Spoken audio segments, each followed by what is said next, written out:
أعوذ بالله من الشيطان الرجيم بسم الله الرحمن الرحيم Bismillah. Assalamualaikum warahmatullahi wabarakatuh. Innal hamdalillah nahmaduhu wa nasta'inuhu wa nastaghfiruh wa na'udzu billahi min syururi anfusina wa min sayyiati a'malina. May yahdihillahu fala mudilla lahu wa may yudlil fala hadiyalah. Asyhadu an la ilaha illallah wahdahu la syarika lah wa asyhadu anna Muhammadan abduhu wa rasuluhu amma ba'd. Allahumma alimna bima yanfa'una wa nafa'na bima 'allamtana. Allahumma inna nas'aluka ilman nafi'an wa rizqan thayyiban wa amalan mutaqabbala. Qala Allahu ta'ala fi kitabihil karim, ya ayyuhalladzina amanu taqullaha haqqa tuqatih wa la tamutunna illa wa antum muslimun. Wa qala sallallahu alaihi wasallam, asbighul wudu wa khallil bainal asabi' wa balligh fil istinsyaq illa an takuna sha'iman, amma ba'd. Masyarul muslimin dan muslimah yang semoga dimuliakan oleh Allah Subhanahu wa taala. Alhamdulillah, Allah masih memberikan kita kenikmatan berupa hujan yang tadinya Allah datangkan untuk kita mungkin musim panas. Terkadang kita sebagai manusia ya diberikan oleh Allah panas masih mengeluh. Ketika panas hilang Allah berikan kepada kita hujan, terkadang kita masih mengeluh. Ya. Maka ternyata memang manusia diciptakan oleh Allah Subhanahu wa taala sering mengeluh, sebagaimana kata Allah dalam Al-Qur'an, wa khuliqal insanu halu'a. Sesungguhnya manusia itu diciptakan oleh Allah suka mengeluh. Ya. Boga duit ngeluh. Teu boga komo, ya. Dikasih panas ngeluh, dikasih hujan ngeluh, ya. Belum menikah ngeluh, sudah menikah mengeluh. Itulah manusia, ya. Jadi memang manusia itu diciptakan oleh Allah suka mengeluh, mengeluh. Lalu bagaimana ketika kita mengeluh ternyata keluhan itu menjadi nilai ibadah? Maka kata para ulama, di antara cara untuk kita mendapatkan pahala dari keluhan kita, mengeluhlah kepada Allah Subhanahu wa taala. Maksudnya apa? Maksudnya kita melirih, meminta kepada Allah, ya Allah, ya, jika memang ini adalah kebaikan untuk kami, ya, maka kami ridha atas apa yang sudah Engkau tetapkan untuk kami, dan kami mohon kebaikan darinya, ya Allah. Minta kepada Allah Subhanahu wa taala, ya. Masyarul muslimin dan muslimah yang semoga dimuliakan oleh Allah, masih banyak nikmat yang Allah berikan kepada kita. Alhamdulillah, musim panas tanpa kita sadari yang kita keluhkan, kita merasakan panas. Masih banyak orang yang dibakar nggak kerasa panasnya. Maksudnya nggak punya rasa. Orang apa yang seperti itu? Orang sakit, ya. Orang stroke kan nggak merasakan apa-apa, dibakar nggak kerasa. Ya. Ketika kita dingin, alhamdulillah masih terasa dingin. Tapi terkadang kita mengeluh.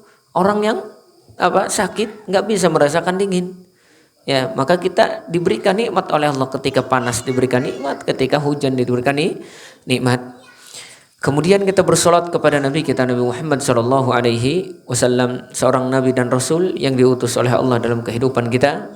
Alhamdulillah, dengan diutusnya nabi dan rasul kita mampu melaksanakan ibadah dengan benar, sehingga kita tidak seperti binatang ternak yang mana hidupnya hanya untuk tidur, mencari makan, bekerja, ya, kemudian memenuhi syahwatnya. Maka diutusnya Nabi SAW banyak memberikan kepada kita petunjuk yang baik, karena kata Rasulullah SAW, wa khairul haji haju Muhammadin SAW, dan sebaik-baik petunjuk adalah petunjuknya Nabi SAW. Jangan kita menganggap ada petunjuk yang lebih baik daripada petunjuk Nabi SAW. Masyarul muslimin dan muslimah, insyaallah pada kesempatan malam hari ini kita akan membahas berkaitan tentang fikih. Kemarin kita sudah membahas tentang babul wudu, ya, tentang syarat tentang wajibatul wudu, ya, rukun-rukun wudu, kemudian kewajiban dalam berwudu, dan insyaallah kita akan memurojaah, mengulang kembali, mengingatkan kembali tentang mengingatkan kembali berkaitan tentang wudu. Kita masuk ke pembahasan tentang sunanul wudu, sunnah-sunnah dalam wudu. Kemarin kita sudah membahas tentang tentang rukun wudu. Anggota wudu yang harus dibasuh itu pertama Pertama, muka. Dan apa yang ada di muka ini? Apa yang ada di muka? Hidung, mulut. Apa yang dilakukan oleh hidung? Istinsyak, dalam bahasa Arab namanya. Istinsyak, memasukkan air ke dalam hidung. Ya, karena bagian dari muka wajib. Maka istinsyak pendapat yang lebih kuat wajib. Kumur-kumur mulut bagian daripada wajah, dan mengusap wajah atau membasuh wajah, mencuci muka itu wajib. Maka kumur-kumur kata para ulama yang lebih kuat pendapatnya itu wajib. Kemudian apa? Mencuci tangan sampai siku. Maka kata para ulama, hukum asal tangan itu sampai pergelangan, kecuali ada penjelasan bahwasanya dari mana ke mana tangan itu harus dicuci. Dan di dalam Al-Quran disebutkan wa idiyakum ilal marafiq, cucilah tanganmu sampai ke mana? Sampai ke siku. Ya, kata para ulama, makanya kalau ada kalimat tangan di dalam Al-Quran, maka yang disebutkan adalah sampai pergelangan saja. Ya, tapi kalau disebutkan sampai berarti menandakan apa? Harus dibasuh dari ujung sampai tujuan yang disebutkan oleh Allah Subhanahu wa taala, sampai siku. Tidak boleh kurang, tidak boleh kekurangan banyak, tidak boleh kekurangan sedikit. Harus pas. Dilebihkan boleh, ya, boleh dilebihkan untuk kehati-hatian, dan itu dilakukan oleh Abu Hurairah radhiyallahu taala anhu, bahwasanya ketika dia berwudu dilebihkan anggota wudunya, ya. Kemudian setelah tangan kanan dan tangan kiri kemudian mengusap kepala, kemudian setelah mengusap kepala barulah kaki dicuci sampai mana? Sampai mata kaki. Tidak boleh kurang. Kalau kurang tidak sah wudunya, maka sholatnya pun tidak akan sah. Kemudian tentu kita ketika berwudu ingin sempurna, maka untuk menyempurnakan wudu tersebut, kalau yang tadi kan wajib, itu untuk menjadikan sah wudu. Tapi kalau ingin lebih sempurna, lebih afdol dan mendapatkan pahala yang besar, maka apa? Maka caranya melaksanakan sunnah-sunnahnya. Di dalam wudu ada sunnah-sunnah yang harus kita kerjakan. Apa salah satu di antara sunnah wudu? Insya Allah kita bahas. Yang pertama sunnah wudu yaitu sunnah ketika kita mau memulai wudu mengucapkan bismillah atau tasmiyah. Allahumma sayyiban nafi'an. Ya, alhamdulillah udah ada di sini nih kita hujan. Maka sunnah wudu pertama kali ketika kita mau memulai, maka apa yang dibaca? Bismillah. Itu sunnah. Ya, di dalam riwayat Rasulullah SAW mengatakan la salata liman la wudu'alah, tidak ada salat bagi orang yang tidak berwudu. Maksudnya apa? Wudu itu adalah syarat sahnya salat. Tidak sah salat seseorang kalau dia tidak berwudu. Wala wudu'a liman lam yadhkur ismallahi alaihi, akan tetapi tidak sah wudunya kalau dia tidak menyebut nama Allah Subhanahu wa taala. Ya, ada yang mengatakan bismillah itu wajib, ada yang mengatakan sunnah. Maka pendapat yang lebih kuat dan pendapat yang lebih rajih apa? Maka kata para ulama yang rajih adalah pendapat yang kedua, yaitu bismillah sunnah. Kenapa? Karena Rasul SAW tidak menyebutkannya dalam Al-Quran. Ya, maka kata para ulama yang lebih kuat pendapatnya yaitu sunnah. Kalau dibaca sempurna wudunya. Tapi kalaupun tidak dibaca sah wudunya. Kenapa demikian? Annaha lam ta'ti fi ahaditsun sifatil wudu. Karena ketika Rasul mengajarkan wudu kepada Utsman bin Affan di dalam hadis Maula Nabi SAW, ketika mengajarkan wudu dia tidak menyebutkan bismillah. Tidak menyebutkan bismillah. Jadi Rasulullah ketika mengajarkan wudu kepada Utsman, ya, dia tidak mengajarkan bismillah. Kemudian ya, tentang hadis yang disebutkan tidak ada wudu bagi orang yang tidak menyebutkan kalimat Allah atau bismillah, kata para ulama hadisnya dhaif, ya. Dan kalau seandainya ada hadis dhaif melawan hadis yang kuat, maka ditinggalkan hadis dhaif. Dan hadis yang mengajarkan wudunya Nabi SAW kepada Utsman kuat. Sedangkan hadis yang mengatakan tidak ada wudu kalau orang yang belum menyebutkan nama Allah Subhanahu wa taala, maka kata para ulama hadis ini lemah. Taib, kenapa sunnah bismillah? annahu qaulu jamaahirul ulama minal a'immatus tsalatsa. Jumhurul ulama mengatakan sunnah. Sunnah bukan wajib. Dan tidak ada lam yakul ahadun min ahlil ilmi anna man tarakaha yu'idul wudu. Dan tidak pernah satu pun ahlul ilmi mengatakan siapa yang tidak mengucapkan bismillah ketika wudu kembali wudu lagi. Tidak ada yang mengatakan demikian. Maka sepakat para ulama bahwasanya mengucapkan bismillah sebelum wudu itu termasuk sunnah bukan wajib. Itu yang pertama sunnahnya. Jadi ketika kita mau masuk bismillah dapat keutamaan, masya Allah, ya dapat keutamaan. Tapi kalau dia lupa tidak mengapa lanjutkan atau mungkin dia ucapkan bismillah, ya. Kemudian apa? Yang kedua as-siwak. Jangan lupa siwak. Ya, kalau seandainya misalkan kita tidak punya kayu siwak, makanya kalau para ulama itu biasakan mereka membawa siwak. Ya, jadi ketika mereka berwudu, ya, atau sebelum berwudu dia siwak dulu. Maka kata para ulama kalau seandainya dia tidak bisa menggunakan kayu siwak, ya, maka boleh menggunakan jari dengan niatkan itu siwak, digosok-gosok demikian. Atau mungkin tidak harus dengan kayu siwak. Silahkan kayu apa tah nyari, yang penting keras bisa dipakai untuk ini, ya. Tapi Nabi menggunakan kayu siwak. Sedangkan di kita kan jarang, harus ke Arab dulu, umroh dulu, nyari dulu dan yang lainnya. Silahkan cari misalkan kayu yang bisa kira-kira apa, yang bisa kira membersihkan gigi. Maka kata para ulama as-siwak itu, ya apa? Siwak itu cara atau alat untuk membersihkan gigi dengan sesuatu yang keras, apapun itu. Tidak harus dengan kayu siwak yang biasa kita kenal. Kalau seandainya ada, ya alhamdulillah. Kenapa? Karena mungkin kayu siwak beda zatnya, ada manfaatnya. Karena Nabi tidak akan berkata dan tidak akan melakukan sesuatu kalau tidak ada faidah di dalamnya. Tapi kalau tidak ada, tidak mengapa. Atau kalau seandainya tidak punya siwak, bawa sikat gigi wae. Kalau tidak ribet, bawa sikat gigi. Jadi sunnahnya ketika mau berwudu jangan lupa digosok-gosok. Mau pakai sikat gigi atau mungkin pakai siwak atau mungkin kayu yang lain atau mungkin pakai jari, niatkan di situ.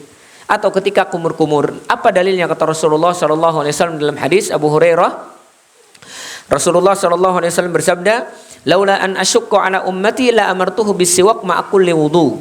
Kalau seandainya aku tak memberatkan kepada umatku, ya, maka aku akan perintahkan siwak setiap kali mau berwudu. Setiap kali mau berwudu. Maka di sini kata para ulama, ketika Rasulullah mengatakan kalau aku tak memberatkan, berarti di sini dalil bukan kewajiban. Karena kalau tidak mau memberatkan, berarti tidak wajib. Karena kalau wajib itu berat pasti untuk kita. Salat aja kalau wajib berat, ya. Maka kata Rasulullah kalau aku tidak memberatkan untuk umatku, aku akan memerintahkan, ya, umatku untuk bersiwak setiap kali mau wudu. Maka pendapat para ulama bersiwak sebelum wudu atau ketika wudu itu termasuk sunnah, ya, bersiwak pakai tangan atau pakai sikat atau pakai yang lainnya. Itu sunnah dalam wudu. Kemudian yang ketiga, sunnahnya ghuslul kaffaini, mencuci telapak tangan, ya. Sebelum memulai wudu kita cuci dulu tangan kita. Cuci dulu tangan kita. Maka ini termasuk apa? Sunnah. Ustadz, kalau seandainya kita langsung kumur-kumur boleh, atau langsung memasukkan ke dalam hidung kemudian muka boleh. Tapi kalau kita ingin melakukan sunnahnya, lakukan. Karena kenapa? Karena Rasulullah Shallallahu Alaihi Wasallam mencuci tangan terlebih dahulu sebelum berwudu, sebagaimana hadis, ya, yang diriwayatkan oleh pembantunya Nabi Shallallahu Alaihi Wasallam, bahwasanya Rasulullah Shallallahu Alaihi Wasallam bersabda di dalam hadis muttafaqun alaih diriwayatkan oleh Imam Bukhari dan Muslim, fa afragha ala yadayhi min ina'i fa ghasalahu thalatha marrat. Sesungguhnya Rasulullah menuangkan apa? Rasulullah menuangkan air atau dituangkan air untuk Rasulullah, kemudian mencuci tangannya tiga kali. Sunnah, ya, bukan wajib. Ya, jadi sunnahnya mencuci tangan sebelum mencuci muka atau mencuci anggota wudu yang lainnya, yaitu mencuci tangan. Maka kata para ulama, kalau seandainya, ya, mencuci tangan itu bisa menjadi wajib. Kapan bisa menjadi wajib mencuci tangan? Kata para ulama, menjadi wajib ketika bangun tidur. Jadi kalau kita bangun tidur wajib dicuci. Ini pendapat yang kuat. Kenapa? Karena ada hadis Rasulullah sallallahu alaihi wasallam. Apa kata Rasulullah sallallahu alaihi wasallam? Bahwasanya siapa yang bangun dari tidur, ya, maka apa kata Rasulullah sallallahu alaihi wasallam? Fala yudkhil yadahu qabla an yaghsilhu thalathan. Siapa yang mau berwudu setelah dia bangun tidur, ya, maka jangan dulu memasukkan tangannya ke dalam air sampai dia mencucinya, sampai dia mencucinya. Kenapa? Fa innahu la yadri aina batat yaduh. Karena dia tidak tahu di mana tangan ini tidur semalam. Ya, mungkin dia memegang yang najis atau yang lainnya. Maka pendapat yang lebih kuat kata para ulama apa? Wajib ketika bangun tidur dicuci karena tidak tahu, ya. Karena tidak tahu. Wallahu a'lam bishawab, ya. Kemudian apa? Sunnah yang selanjutnya. Sunnah yang selanjutnya, bagaimana cara istinsyak setelah itu? Cara istinsyak. Sunnah ketika istinsyak yaitu sekali punten. Sunnahnya sekali cidukan dibagi dua, kumur-kumur kemudian hidung, atau hidung dulu kemudian kumur-kumur. Bisa tidak? Satu kali, ya. Kita ambil misalkan seperti ini atau satu, kemudian apa? Sebagian disedot hidung, sebagian sedot mulut, atau mulut dulu kemudian hidung. Bisa kira-kira? Ya. Maka ini dilakukan oleh Rasul Shallallahu Alaihi Wasallam. Terkadang satu kali, tapi lebih banyaknya melakukan satu kali gayung atau satu kali ambil dengan tangan kemudian disedot oleh mulut dan disedot oleh hidung. Ya, satu ghurfatan atau satu kepalan tangan. Ya, jadi kan kita mah biasanya, punten mohon maaf, rata-rata di kita mau mencuci mulut itu cuma digini-gini doang hidungnya, mulutnya digini-gini doang. Benar nggak kalau berwudu? Maka sifat kumur-kumur itu diajarkan oleh Nabi, yaitu memasukkan air kemudian diputer di dalamnya.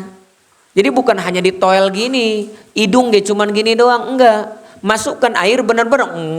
Apa faidahnya? Supaya keluar kira-kira mungkin sisa makanan, yang mana kalau lagi sholat Allahu Akbar, nyuhil akhirnya. Ya, bekas makanan ketika mau sholat. Maka faidahnya ketika kita kumur-kumur dengan kuat, itu juga bagian sunnah. Jadi kumur-kumur kuat, kemudian menyedot air ke dalam hidung juga dengan kuat, bukan hanya sekedar ditempelkan demikian. Jangan hanya seperti ini. Ya, ini termasuk sunnah juga. Al-mubalaghah fil istinsyak wal madmadah, yaitu menyempurnakan kumur-kumur dan menyempurnakan menghirup air dengan hidung. Bukan hanya sekedar ditempelin air doang. Jadi harus, tapi jangan sampai ke kepala, nantinya sakit. Jadi benar-benar ketika disedot keluar itu, ya kalau misalkan lagi bersin atau lagi pilek keluar ingusnya. Kalau tidak dengan pilek mungkin keluar kotoran atau mungkin upilnya misalkan, ya. Pokoknya sempurnakan kecuali dalam keadaan puasa. Kalau puasa mah jangan keras-keras, sunnahnya. Ya bahkan makruh kalau kumur-kumur lagi puasa. Sunnahnya kumur-kumur dengan kuat itu ketika tidak puasa. Tapi kalau sedang puasa makruh. Kenapa? Dikhawatirkan masuk ke dalam tenggorokan baik melalui mulut atau ke dalam hidung. Makanya kalau lagi puasa tidak perlu semangatin. Dek tengah haja yo misalkan. Saking hausnya disedot asup. Waduh, kumaha ye batal tah henteu orang geus niat ngahaja. Ya, makanya ketika sedang puasa jangan terlalu keras. Tapi kalau tidak puasa dikeraskan kumur-kumurnya, kemudian dimasukkan ke dalam hidung pun dengan keras, baru dikeluarkan. Ya, itu sunnah. Kemudian yang selanjutnya takhlilul lihya al-kashifah, menyela-nyela jenggot ketika wudu. Bagi laki-laki, ya, yang ada jenggotnya, ya. Yang ada jenggotnya termasuk sunnah di sela-sela, mau yang banyak ataupun sedikit, ya. Ikuti sunnah Nabi Shallallahu Alaihi Wasallam kalau yang ada jenggotnya. Ya, Pak Saban ada jenggotnya Pak Saban? Ada 2 doang, nggak apa-apa ya. Kalau jenggotnya banyak itu, jenggotnya biasanya kan rewok bewok ya, diselak seperti ini, dibasuh seperti ini, kemudian selak seperti ini. Ini bagian juga dari sunnah ya, yang ada jenggotnya baik banyak ataupun sedikit ya. Kemudian kalau seandainya jenggot itu banyak, wajib dicuci kata para ulama. Kalau seandainya banyak, wajib disuci. Kenapa? Khawatir tidak masuk air, karena terkadang kalau jenggotnya rewok itu menutupi bagian wajah. Makanya wajib dicuci seperti ini kalau rewok, kalau bewok. Ya, kalau bewok wajib dicuci. Khawatir air tidak masuk, kemudian baru ditakhlil seperti ini. Ya, baru ditakhlil. Ma'asyiral muslimin dan muslimah yang semoga dimuliakan oleh Allah Subhanahu wa taala. Wa takhlilu lahu sifatan, dan tata cara mentakhlil jenggot itu ada 2 cara. Yang pertama, an ya'khudha kaffan min ma'in wa yaj'aluha tahtaha hatta tatakhalla biha. Yang pertama caranya ambil air kemudian dibasuh seperti ini. Kemudian seperti ini. Itu yang pertama. Yang kedua, an ya'khudha kaffan min ma'in wa yukhallilu bi asabihil kalmish. Jadi seperti ini, pertama ambil air kemudian seperti ini. Yang kedua boleh seperti ini, kemudian seperti mish, seperti apa? Seperti mustun, seperti sisir, seperti ini atau seperti ini, ya, supaya masuk air. Itu kalau seandainya dia jenggotnya banyak. Kemudian yang selanjutnya bagian daripada sunnah wudu, yaitu taqdimul yumna alal yusra, mendahulukan tangan kanan daripada tangan kiri. Kemarin kita sudah bahas, ya, tartib dalam wudu wajib antara anggota satu dengan anggota yang lainnya, tapi mendahulukan kanan dari yang kiri satu anggota wudu sunnah. Ingat tartib apa? Dalam wudu dari satu anggota wudu ke anggota yang lain wajib. Tidak sah wudu seseorang kalau tidak tertib. Tapi kalau tartib kanan atau kiri dari satu anggota wudu maka sunnah. Ya. Makanya mendahulukan tangan kanan atau mendahulukan bagian kanan kaki ataupun tangan itu merupakan sunnah. Yang wajib itu apa? Anggota wudu yang lain dengan anggota satu dengan yang lainnya itu wajib tertib. Tapi kalau misalkan tertibnya kanan atau kiri maka sunnah. Ustadz, bagaimana kalau saya misalkan berwudu tangan kanan dulu? Maka kata para ulama, nah boleh sah wudunya. Kiri dulu kemudian kanan. Ya, maka sah wudunya. Ya. Kenapa? Karena Rasulullah SAW mengatakan, idza tawadda'tum fabda'u bima yaminikum. Kalau seandainya kalian berwudu, maka mulailah dari tangan kanannya atau mulailah dari bagian kanan. Di dalam riwayat Aisyah radhiyallahu taala anha, Rasulullah mengatakan, kana Nabi sallallahu alaihi wasallam yu'jibut tayammunu fi tana'uli wa tarajjuli wa tuhuri wa fi sya'ni kullihi. Sesungguhnya Rasulullah sangat menyukai untuk melakukan segala sesuatu dimulai dari yang kanan-kanan. Termasuk sunnah memulai dari yang kanan. Mau pakai sendal, mau nyisir, mau bersuci, maka termasuk sunnah. Maka pendapat ulama, maka dari inilah diambil bahwasanya mencuci bagian kiri, bagian kanan, ya, itu merupakan sunnah bukan wajib, ya. Kemudian yang selanjutnya sunnah wudu al-ghuslatu tsaniyah was tsalath. Mencuci anggota wudu 2 kali, 3 kali itu sunnah. Wajibnya berapa kali?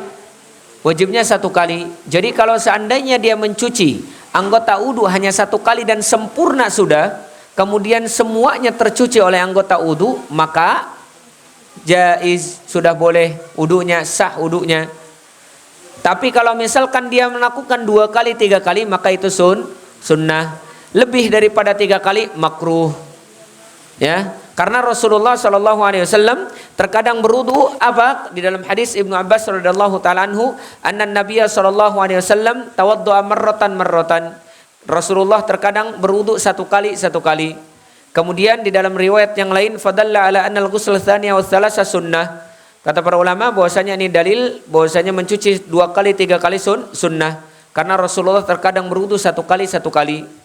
Tergantung air, kalau seandainya air itu sedikit. Sedangkan kita mau berwudu, maka boleh di situ berapa? 1 kali. Kalau rata. Tapi kalau tidak rata 2 kali. Kalau ingin digenapkan 3 kali, maka fala ba'sa bihi, tidak mengapa. Dan rata-rata kebanyakan sunnah yang dilakukan berapa? 3 kali. Ustadz, bagaimana kalau seandainya tangan 2 kali, kaki 3 kali? La ba'sa bihi.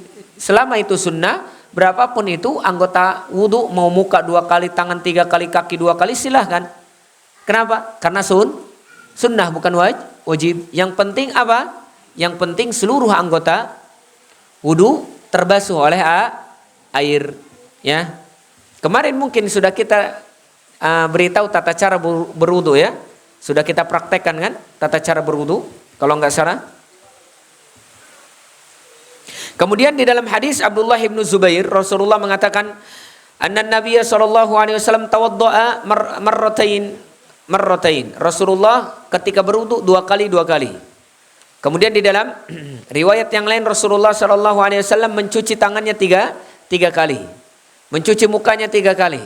Mencuci kakinya 3 kali. Maka di sini dalil bahwasanya boleh 2 kali, 3 kali bagian daripada sunnah, dan wajibnya yaitu satu kali. Ustadz, kalau 1 kali sunnah atau wajib? Apa yang kita katakan? Wajib, nggak mungkin 1 kalinya sunnah. Lantas bagaimana dia mencuci anggota wudunya? Kalau seandainya sunnah, kalau tidak dicucikan berarti boleh. Sedangkan kalau orang tak berwudu atau tak membasuh anggota wudunya, maka tidak sah wudunya dan tidak sah salatnya. Kemudian masyarul muslimin dan muslimah yang semoga dimuliakan oleh Allah, sunnah yang selanjutnya dalam berwudu dalku al-a'dha, memijit anggota wudu. Jadi kalau seandainya kita mau wudu ya, agak dipijit, bukan agak dipijit, agak ditekan. Berarti Ustadz boleh nggak kalau seandainya kita berwudu hanya memasukkan muka misalkan ke dalam air, kalau seandainya di sungai atau mungkin di mana? Atau mungkin di laut atau mungkin di bak gede. Ya, kita malas terkadang ngangkat tangan kita. Kita berwudunya masukin aja kepala kita. Seperti ini. Boleh tidak? Naam, boleh. Boleh.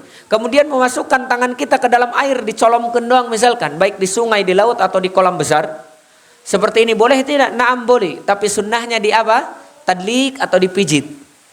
Ya, supaya apa? Supaya memastikan air itu masuk ke dalam pori-pori atau kepada kulit anggota wudu. Jadi kalau seandainya kita misalkan masukkan kaki kita ke sungai, ke laut atau ke kolam besar, tidak diusap-usap, boleh atau tidak? Boleh. Ya, yang penting apa? Yang penting air mengenai seluruh anggota wudu. Dicelupkan aja misalkan kakinya, misalkan, ku malas-malas dein, ya, maka boleh. Atau mungkin kalau pakai gayung, cuman diusap seperti ini, dia apa? Disiram saja. Nah, boleh, tapi sunnahnya yang dilakukan oleh Nabi SAW yaitu dengan pijitan untuk memastikan seluruh anggota wudu terkena oleh air. Ya, karena kalau sedikit airnya nggak mungkin bisa hanya seperti ini. Makanya kenapa kalau dipijit itu terkadang air yang sedikit bisa merata ke seluruh anggota wudu. Ya. Kemudian masyarul muslimin dan muslimah yang semoga dimuliakan oleh Allah Subhanahu wa taala, ad-du'a ba'da al-wudu. Bagian daripada sunnah berdoa setelah wudu, pahalanya luar biasa. Ketika Rasulullah menyebutkan pahala terhadap sesuatu, maka hukum melakukan itu sunnah. Ketika Rasulullah melarang untuk meninggalkannya, maka hukum itu wajib.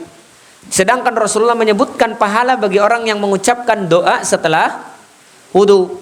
Apa pahalanya? Kata Rasulullah di dalam hadis yang diriwayatkan oleh Umar bin Khattab radhiyallahu taala anhu, ya.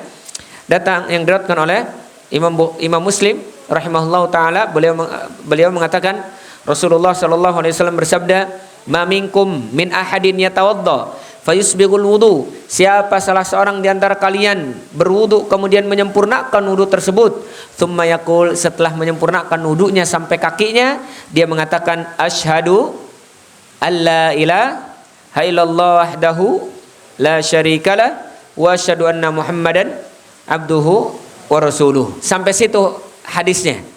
Kemudian kata Rasulullah, illa futihat lahu abwabul jannati thamaniyah. Kecuali pasti dibukakan oleh Allah Subhanahu wa taala pintu surga yang 8. Yadkhulu min ayyiha sya, maka dia masuk surga terserah mau pintu yang mana saja. Di sini dalil bahwasanya pintu surga itu ada 8, tapi tingkatan surga itu banyak sekali. Ya, tingkatan surga banyak, tapi pintunya ada 8. Ada pintu bagi orang-orang yang ahlu puasa disebut babur rayyan. Ada pintu yang tukang sedekah, ada pintu yang tukang salat, ada pintu yang tukang jihad. Ya, maka semuanya ada pintu-pintunya. Maka 8 pintu surga itu dibuka oleh Allah, terserah mau masuk yang mana. Jazakallah khair. Terserah mau masuk yang mana. Apa doanya setelah wudu? Asyhadu alla ilaha illallah wa asyhadu anna Muhammadan abduhu, asyhadu alla ilaha illallah wahdahu la syarikalah wa asyhadu anna Muhammadan abduhu wa rasuluh illa futihat lahu abwabu al jannati thamaniyah yadkhuluha min ayyiha sya. Di dalam riwayat Tirmidzi rahimahullahu taala ditambahkan Allahumma ja'alni minat tawabina waj'alni minal mutatahhirin. Dan Rasulullah ketika berdoa tidak perlu mengangkat tangan, ya, dan tidak perlu menghadap kiblat, ya, tapi ketika dia membaca doa setelah wudu dia langsung berdoa asyhadu an la ilaha illallah wahdahu la syarikalah wa asyhadu anna Muhammadan abduhu rasuluh. Kemudian ditambah hadis Tirmidzi Allahumma ja'alni minat tawabina waj'alni minal mutatahhirin. Ya. Itu doa setelah apa? Setelah wudu. Tapi kalau ingin dibukakan pintu yang 7, yang 8 itu cukup sampai mana tadi? Cukup sampai wa asyhadu anna Muhammadan abduhu wa rasuluh. Hafal insyaallah doa setelah wudu? Hafal insyaallah, ya. Hafal insyaallah. Masyaallah muslimin dan muslim yang semoga dimuliakan oleh Allah Subhanahu wa taala. Jadi sunnah-sunnah wudu itu manfaatnya untuk apa? Sunnah wudu itu ternyata manfaatnya untuk menyempurnakan wudu kita, menambahkan pahala. Udah mah kita mendapatkan pahala melakukan wajib, ya, yaitu wudu, maka kita mendapatkan pahala sunnahnya. Maka segala sesuatu sunnah itu untuk menyempurnakan yang wajib atau untuk menambah keutamaannya. Dan manfaat daripada melaksanakan sunnah itu untuk menutupi yang wajib kalau seandainya yang wajib itu ada kekurangan, ya. Kalau ada kekurangan. Maka jangan diremehkan ini sunnah. Terkadang banyak orang-orang yang meremehkan sunnah. Udah sih cuman sunnah ini. Naam itu sunnah, tapi kita tidak mendapatkan pahalanya. Kita ketinggalan pahalanya. Sehingga orang-orang banyak menggunakan istilah sunnah itu kan kalau mengerjakan dapat pahala, kalau tidak mengerjakan enggak dosa. Dia mementingkannya enggak dosa, lupa kalau pahalanya tidak dia dapatkan. Ya, sama kayak orang misalkan mau mendapatkan bantuan, kalau datang dapat, kalau enggak dapat. Ya. Kira-kira dia mau datang apa enggak datang? Rugi orang terdatang mau menang. Benar enggak? Tapi terkadang kalau perkara sunnah dianggap biasa. Kalau seandainya pahala itu nampak di hadapan kita, jangankan yang wajib, sunnahnya pun dilalap. Ya, jangankan yang wajib sunnah gak akan ditinggalkan. Ya, jangankan yang wajib itu. Kalau seandainya pahala itu terlihat. Jadi ibaratnya seperti itu. Ya. Maka sunnah itu bukan berarti untuk kita tinggalkan, jangan. Yang namanya ahlu sunnah wal jamaah, yang mengaku ahlu sunnah, dia jangankan yang wajib karena memang sudah kewajiban. Yang sunnah dia kerjakan. Makanya untuk membedakan antara ahlu sunnah wal jamaah, orang ahlu sunnah itu selalu mendawamkan perkara sunnah, ya, setelah melakukan perkara wajib. Ya. Maka itu disebut ahlu sunnah, orang-orang yang selalu mengerjakan perkara sunnah di atas sunnah. Ya. Masyaallah muslimin dan muslimah yang semoga dimuliakan oleh Allah Subhanahu wa taala. Kemudian disunnahkan setelah berwudu salat sunnah wudu. Jadi ada salat sunnah wudu. Jadi kalau misalkan kita bingung, Ustadz saya bingung, galau dan yang lainnya, berwudulah. Dan setelah berwudu salatlah sunnah wudu. Dan dalilnya apa? Dalilnya dari hadis yang diriwayatkan oleh Utsman radhiyallahu taala anhu, ya. Bahwasanya Rasulullah sallallahu alaihi wasallam mengatakan, "Man tawaddaa nahwa wudu'i hadza tsumma shalla rak'atain." Siapa yang berwudu sebagaimana wuduku ini, karena karena Utsman bin Affan diajarkan oleh Rasul. Siapa yang berwudu seperti wuduku ini, kemudian dia salat 2 rakaat, lam yuhaddits fihi ma nafsahu, dan ketika salat dia tidak memikirkan apa-apa, khusyuk. Allahu Akbar setelah wudu. Khusyuk, dia tidak memikirkan dunia, tidak memikirkan masalah yang sedang dia hadapi. Kemudian apa? Ghafarallahu lahu ma taqaddama min dzambi. Allah ampuni dosa yang telah lalu-lalu. Jadi salat sunnah wudu di antara manfaatnya menggugurkan dosa. banyak cara menggugurkan dosa.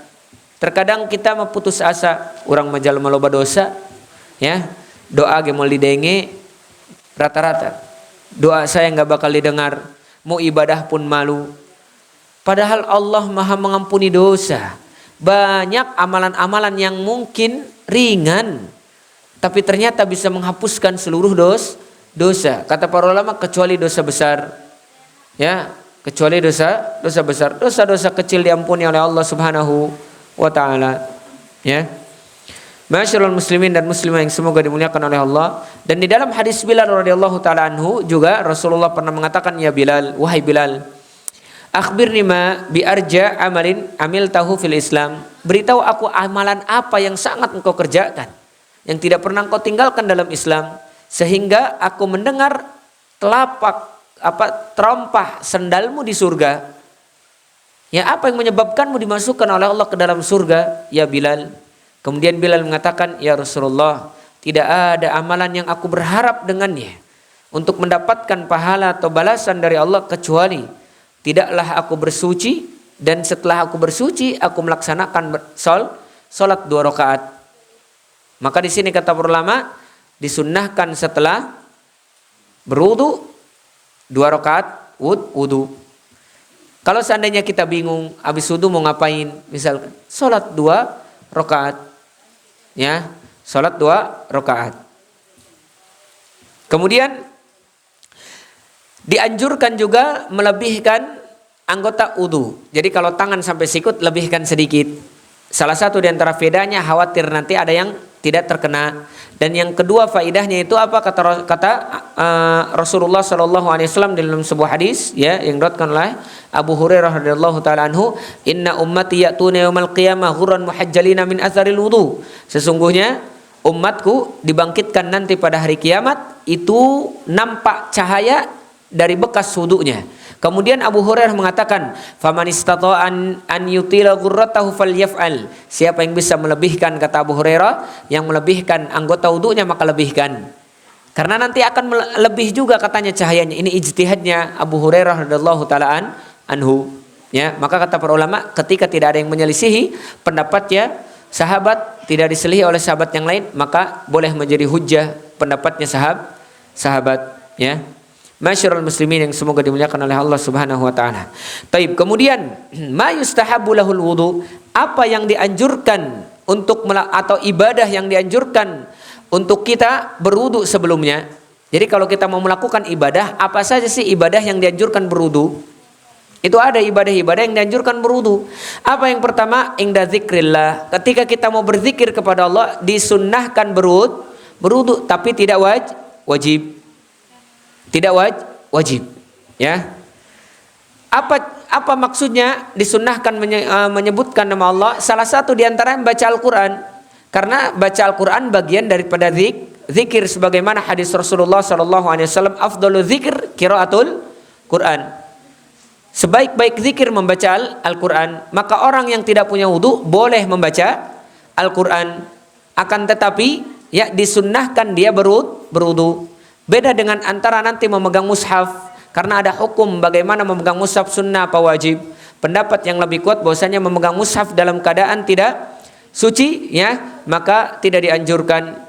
Ya, kalau seandainya mau memegang mushaf maka tidak langsung memegang mushafnya, tapi dia memakai apa? Memakai penghalang, entah itu mungkin dengan pulpen, ya atau mungkin dengan penghalang yang lainnya. Memang ikhtilaf para ulama, ya, akan tetapi pendapat yang mengatakan dalilnya bahwasanya boleh memegang mushaf, ya tidak berwudu, dan ada juga yang mengatakan boleh memegang mushaf atau tidak boleh memegang mushaf kecuali dalam keadaan wudu, ya. Maka pendapat yang lebih kuat, ya menurut syekh kami, yaitu apa? Tidak boleh seorang memegang mushaf kalau tidak dalam keadaan wudu, kecuali dengan apa? Kecuali dengan penghalang, ya. Wallahu a'lam bissawab. Tapi ya, yang mengatakan mengatakan boleh juga kuat dalilnya, ya. Silakan pendapat mana yang diambil, ya. Tapi Syekh mengatakan pegang dengan apa? Penghalang. Jadi ketika mau berzikir kepada Allah itu dianjurkan berwudu, termasuk membaca Al-Qur'an, ya. Kemudian ingdan naum, ketika mau tidur dianjurkan, jangan lupa, jangan malas. Apa sih manfaat ketika kita mau tidur baca atau berwudu terlebih dahulu? Di dalam hadis yang diriwayatkan oleh Barra ibn al-Azib, Al-Barra ibn al-Azib radhiyallahu taala anhu qala Nabi sallallahu alaihi wasallam, idza ataita majja'aka fatawadda'a wudu'aka lis-shalah. Siapa yang mendatangi tempat tidurnya, kemudian dia berwudu sebagaimana wudu mau salat, summa idtaji'a. Kemudian apa? Kemudian dia tidur dengan apa? Tidur ke arah samping kanan, kemudian dia berwudu terlebih dahulu, maka kata Rasulullah sallallahu alaihi wasallam, kecuali bata ma'ahu malak atau batat ma'ahul malak, tidur bersama dia atau didampingi tidurnya oleh malaikat. Setiap kali dia yata'ara minal lail, ya, bergerak setiap malam ke kanan ke kiri, ya, bolak-balik seperti ini, ya, tengah HS, kecuali malaikat apa? Kecuali malaikat mengatakan Allah maghfirlahu, Allah marhamhu, Allahumma sholli alaihi. Ya Allah ampuni dosanya, Allah, ya Allah kasih sayangi dia. Doa malaikat mustajab. Makanya kata para ulama, salah satu di antara manfaat kita berwudu sebelum tidur, didoakan oleh malaikat supaya diampuni dosa kita oleh Allah Subhanahu wa taala. Dan doa malaikat mustajab. Kenapa? Karena dia makhluk yang terdekat dengan Allah Subhanahu wa taala. Ya. Masya Allah. Jadi sunnah. Jangan lupa Ustadz pengumari gesayang heeseta puting tariris. Ingat pahalanya. Kita banyak dosa. Ternyata apa? Ternyata dengan tidur dalam keadaan wudu diampuni dosa kita. Ya. Tapi terkadang tiris itu mengalahkan apa? Mengalahkan keinginan kita untuk diampuni dosanya, untuk berwudu. Ya, naam. Terkadang kita malas. Maka sama mungkin bapak, anak semua. Kadang ketika mau wudu malam udah ngantuk, apalagi misalkan dalam keadaan cuaca seperti ini dingin. Tapi kalau kita ingat dengan keutamaan itu, insya Allah rasa dingin itu akan hilang. Rasa dingin itu akan hilang. Makanya salah satu di antara motivasi untuk kita tetap istiqomah melaksanakan ibadah harus dengan ilmu tentang keutamaan ibadah tersebut. Orang yang tidak mau mengerjakan ibadah itu terkadang karena nggak tahu keutamaan ibadah tersebut. Menuntut ilmu apa keutamaannya, wudu sebelum tidur apa keutamaannya. Kalau orang yang tidak tahu ya nggak mau melaksanakan itu. Tapi kalau orang yang tahu dia tidak akan meninggalkan itu. Setidaknya kalaupun malas dia akan teringat ilmunya, akan teringat keutamaannya. Pasti akan terkalahkan rasa malasnya itu dengan keutamaan yang diberikan oleh Allah Subhanahu wa taala. Maka keutamaannya atau sunnahnya ketika mau tidur sunnahnya berwudu. Jangan tinggalkan itu, pahalanya luar biasa, diampuni dosanya, ya. Kemudian sunnah ketika berwudu. Al-junub, orang yang junub mau makan, mau minum atau dia mau tidur sunnah berwudu atau mau mengulang berhubungan kembali. Orang yang sudah menikah. Kalau dia berhubungan suami istri belum sempat mandi, mau makan, mau minum sunnahnya berwudu. Ini ada pendapat orang junub mah, ya, ulah dahar ulah nginum. Ya, tidak boleh makan, tidak boleh minum lah. Ya, tidak apa? Tidak dilarang, tidak haram, boleh silahkan. Tapi sunnahnya berwudu sunnahnya. Mau berhubungan suami istri misalkan, ya. Misalkan dia sudah berhubungan suami istri, kemudian apa? Kemudian ingin mengulang berhubungan suami istri, belum mandi, sempat mandi, maka disunahkan berwudu. Ustadz kalau tidak berwudu dulu boleh. Tapi sunnahnya apa? Sunnahnya berwudu, ya. Mau makan, mau minum, mau tidur dalam keadaan junub. Sehingga Rasulullah SAW, ya, di dalam riwayatnya, idza kana junuban fa arada an yaqul aw yanam tawadda wudu'a lis-shalah. Siapa yang dia mau makan, mau minum dan dalam keadaan junub, ya, mendatangi istrinya atau mendatangi suaminya, maka disunnahkan berwudu. Di dalam riwayat Abi Sa'id Al-Khudri radhiyallahu taala anhu, Nabi sallallahu alaihi wasallam bersabda, "Idza ata ahadukum ahlahu, tsumma arada an ya'uda falyatawadda." Kalau salah seorang di antara kalian mendatangi keluarganya, kemudian ingin mengulang mendatangi lagi dalam keadaan junub, maka dianjurkan berwudu, sunnah. Ya, kalau ingin 2 kali melakukan hubungan suami istri. Ya, di dalam hadis Umar bin Khattab radhiyallahu taala anhu, Rasulullah sallallahu alaihi wasallam menyebutkan ketika ditanya, "Ya Rasulullah, ayarqudu ahaduna wa huwa junub?" Apakah orang yang junub itu boleh tidur? Berhubungan suami istri terkadang kalau malam dingin mau mandi. Apakah boleh junub tidur atau tidur dalam keadaan junub? Kata Rasulullah, "Na'am. Idza tawaddaa ahadukum falyarqud wa huwa junub." Kalau salah seorang di antara kalian berwudu, boleh dia tidur dalam keadaan junub. Maka dianjurkan di sini kata para ulama, ya, sebelum tidur berwudu kalau misalkan junub atau makan atau minum atau mau berhubungan suami istri yang kedua sebelum mandi, ya. Ini sunnahnya. Jadi orang yang mau makan mau minum dalam keadaan junub tidak haram. Karena di sebagian masyarakat haram katanya. Ya.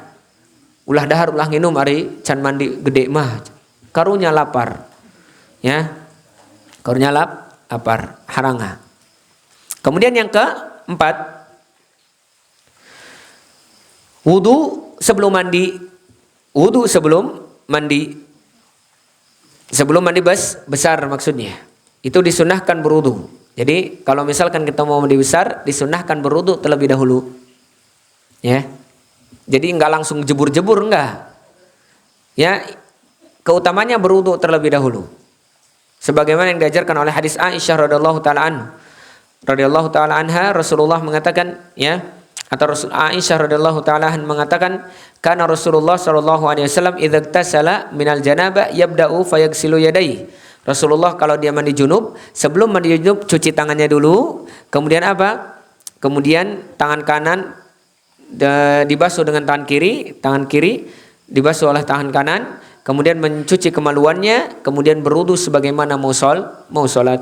Ya, maka di sini kalau misalkan mau mandi besar, mandi junub, maka dianjurkan untuk berwudu terlebih dahulu. Kemudian sunnahnya lagi, al-wudu likulli shalah. Wudu setiap kali mau salat sunnah. Ya.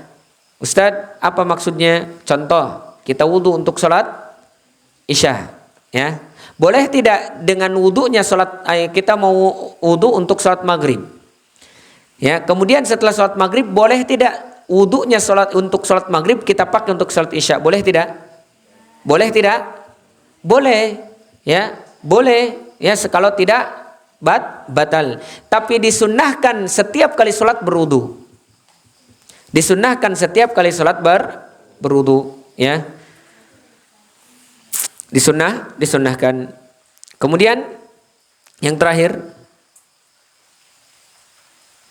man hamalal mayyit, dianjurkan berwudu siapa saja yang membawa mayit, sebagaimana hadis yang diriwayatkan oleh Abu Hurairah radhiyallahu taala anhu, qala Rasulullah sallallahu alaihi wasallam, man ghassala mayyitan falyaghtasil, siapa yang memandikan mayit maka dia mandi. Ya, sunnahnya orang yang sudah memandikan mayit mandi. Man hamalahu falyatawadda, siapa yang menggotong mayit baik pakai keranda ataupun langsung, maka dia berwudu. Sunnah bukan wajib. Maka itulah keadaan-keadaan atau ibadah-ibadah yang dianjurkan di situ berwudu. Dianjurkan berwudu, ya. Tapi kalau seandainya tidak punya sunnah. Itu saja mungkin pembahasan kita pada malam hari ini. Insyaallah nanti kita bahas tentang pembatal wudu, mengulang kembali supaya tidak lupa. Dan nanti insyaallah ada bab namanya babu al-bai', bab jual beli. Kemudian ada juga bab warisan, insyaallah juga dibahas bab warisan. Ya. Bab apa lagi? Ada bab jihad, ada juga bab yang lainnya. Masih banyak pembahasan kita yang harus kita bahas. Di dalam kitab fikih yang Anda miliki, ya, itu ada 4 jilid. Ya, itu kita paling 1 jilid yang kita bahas, belum beres-beres. Ya, ada 4 jilid. Berapa tahun itu? Sedangkan pengajiannya seminggu sekali. Sedangkan seminggu sekali kita terkadang akidah, nanti fikih, berarti masih panjang. Ya, masih panjang pembahasan kita. Ya, mungkin 1-2 tahun belum beres. Aku lu qouli hadza fastaghfirullah li wa lakum wa li sa'iril muslimin wal muslimat min kulli dhanbin khati'a fastaghfiru innahul ghafurur rahim. Assalamualaikum warahmatullahi wabarakatuh.